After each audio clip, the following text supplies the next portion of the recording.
Alright, what's going on, guys? Trev back again, here to bring you another video. This one's going to be doing a season review. Now that we have seen all of Fear the Walking Dead Season 2, we're going to take a look back at it, at all the episodes. Going to give my thoughts on the season as a whole.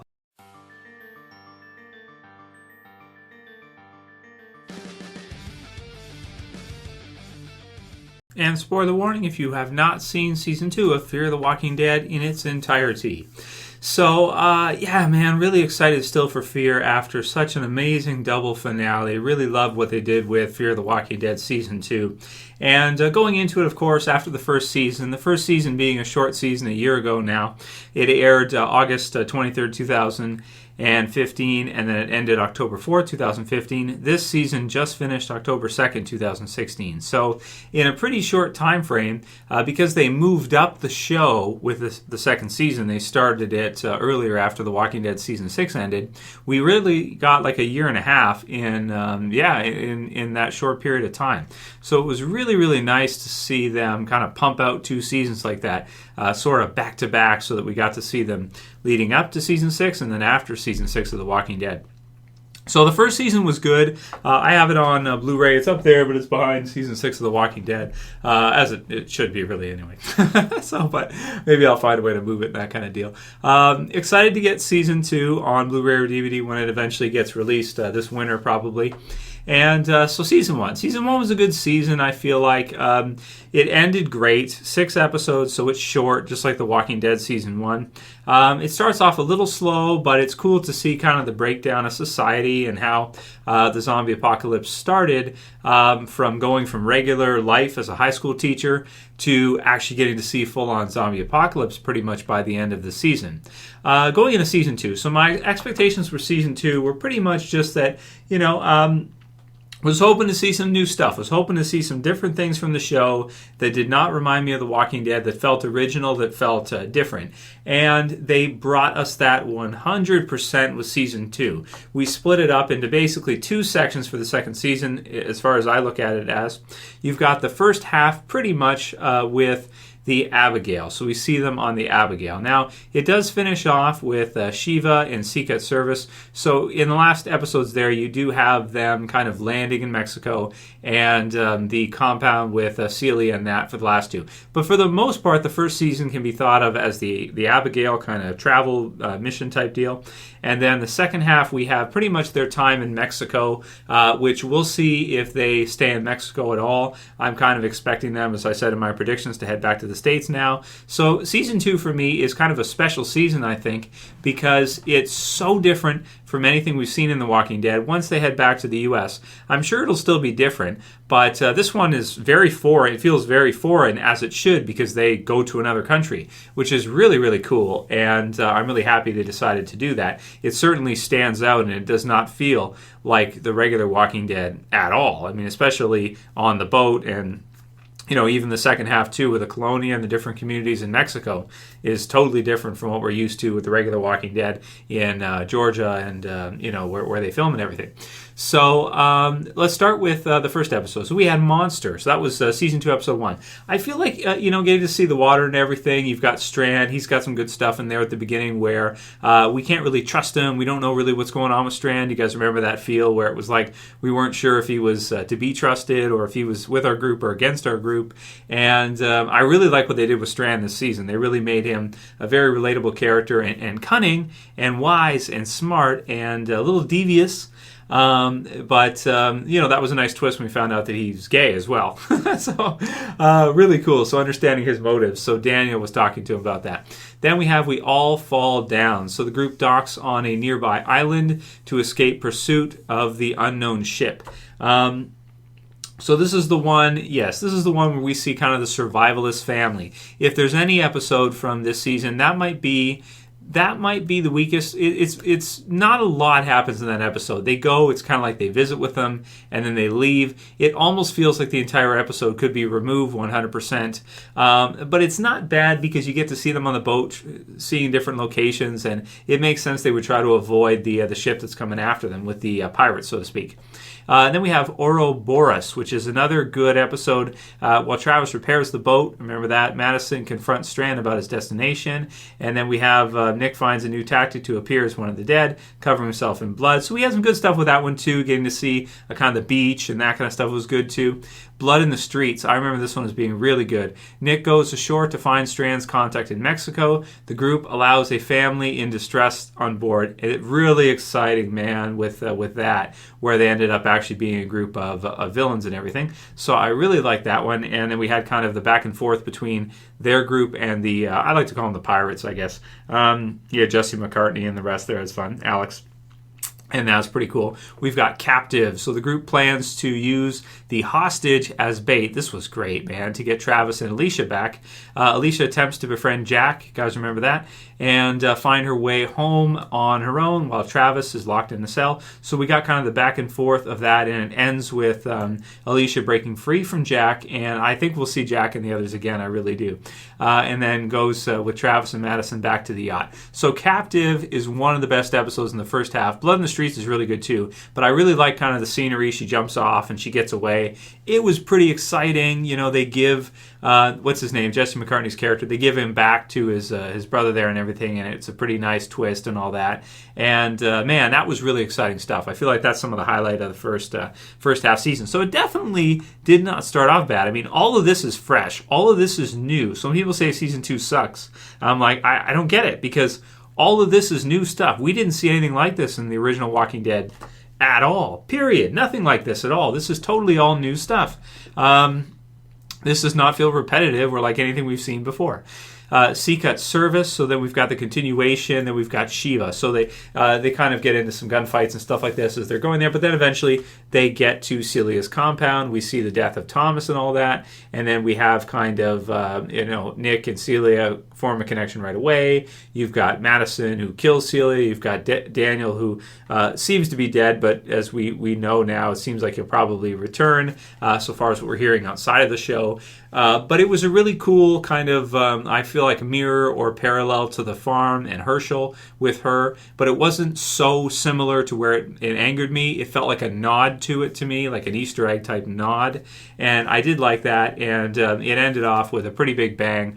Shiva is a great mid-season finale, and it's another standout episode from this season. So far for me, Blood in the Streets, Captive, and Shiva, amazing episodes. Those three are really great from the first half. Then we get into the second half. This is when people started complaining, roughly. We come back with Grotesque at a weird time in the summer when we're not used to having anything. I appreciated it. I thought artistically with Nick, it was a really nice episode, getting to see kind of about survival, how tough it is to be out there on your own in the zombie apocalypse world, traveling, and all the different trials and tribulations that come with that. And him kind of like Whisperers type deal, blending in with the dead and stuff. I really liked it a lot. So that's number 8. Los Muertos, number 9. This might be one of the weaker episodes in the second season, maybe the weakest, depending on how you feel about We All Fall Down, where they meet the survivalist family.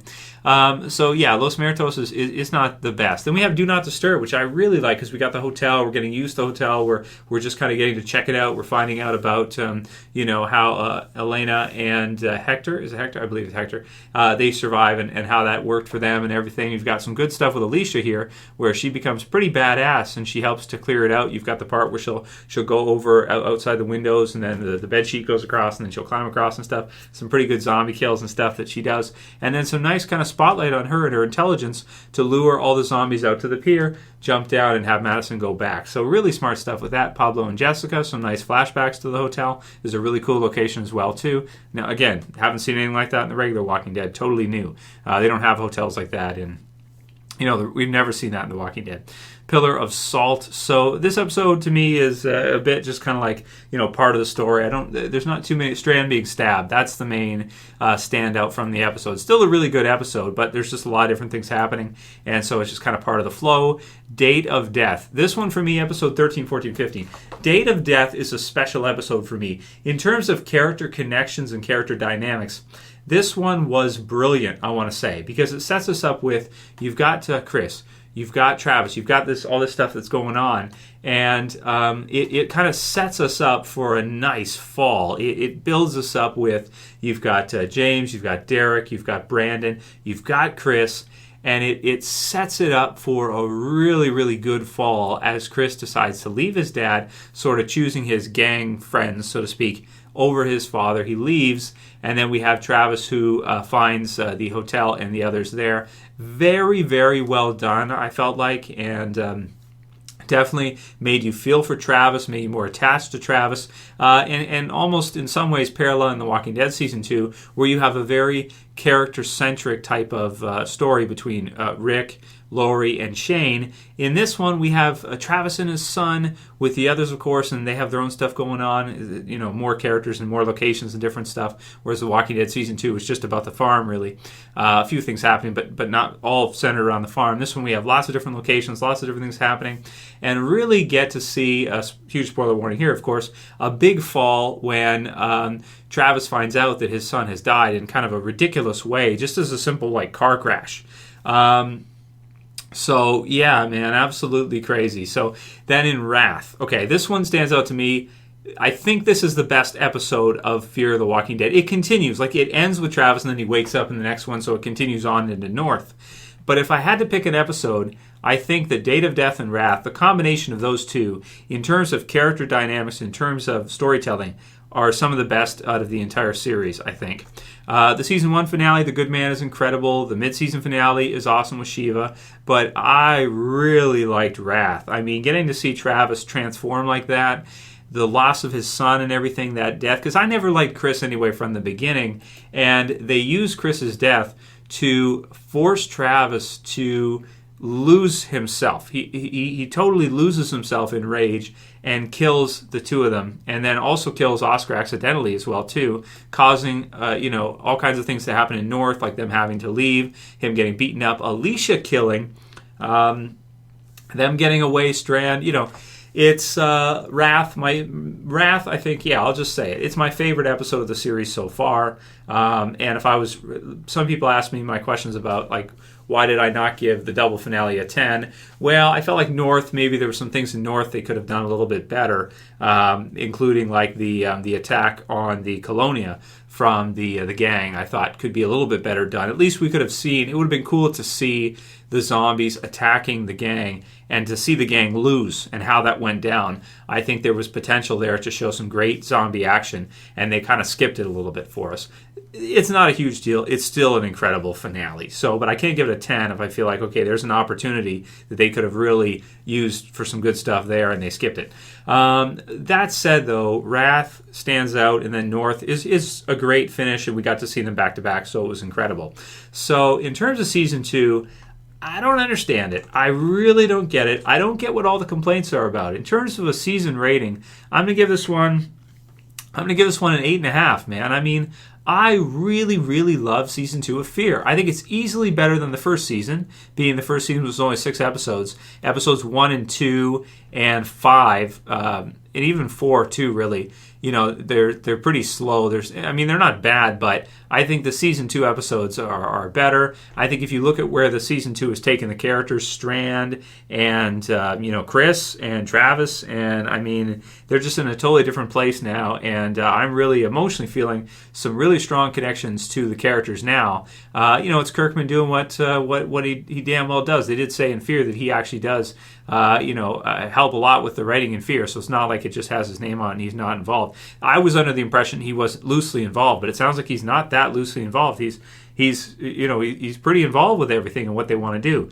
And so, Season 2, it really did blow me away. I think it was way better than the first season. I loved all their decisions that they made, getting to see the water, getting to see the Abigail, the villains that we ran into, the pirates, and kind of Brandon and his group with Travis and that, and even the Colonia and the gang. I think that one, it turned out pretty good. It could have been a little bit better, for sure, I think, but I don't think it was terrible or bad or anything like that. Alejandro was a pretty good character, and it's it's something unique that we never saw in the original, like I said. So I thought that Season 2 was fresh. I thought it was unique for Fear. I enjoyed the hell out of it this summer.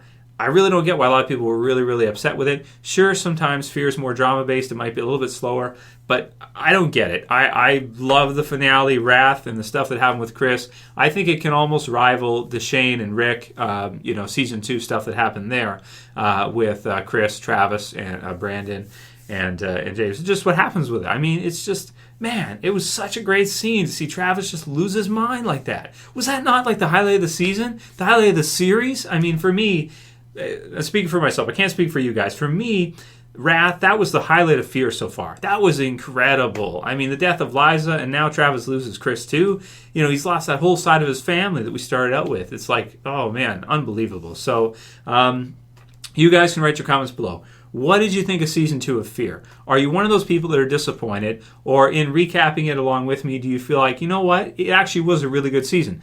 I feel like it was a great season. I don't know. I don't get it. So that's me though, and maybe I'm too easy to please. I don't know. You guys let me know. Write your comments below. I thought it was a fresh, unique season of Walking Dead, and I accept it as canon, as a viewer to the Walking Dead name. I think it is worthy of the title. I think it is worthy of the name, and I'm really, really looking forward to Season 3. It definitely is going to ease that, that ending of Season 7 for Walking Dead. I'm going to be like, okay, well, yeah, but there's Fear, and I love Fear too, so I can't wait to see what Travis is going to do next and what's going to happen with Travis next, and the others. It's great. So if you guys like this review, if you want to see more season-type reviews after Walking Dead Season 7 ends, you can go ahead and thumb it up below, please. You can share. You got a Facebook. You wouldn't mind sharing? I appreciate it. And if you're new and you want to subscribe, if you first time checking out the channel, subscribe, bottom left. And at this point, Fear is pretty much my third favorite series on TV. We got Walking Dead, we got Game of Thrones, and then we got Fear. And after that, there's lots of other good shows too, Z Nation and Dragon Ball Super and other stuff. But for me, Fear is number 3. I'm enjoying it a whole hell of a lot. Better Call Saul is up there too. That's a really good show too. That's it for this review, guys. I hope you enjoyed Season 2, and I'll see you again soon. As always, it's Trev, and I'm saying peace. Later, guys. See you soon.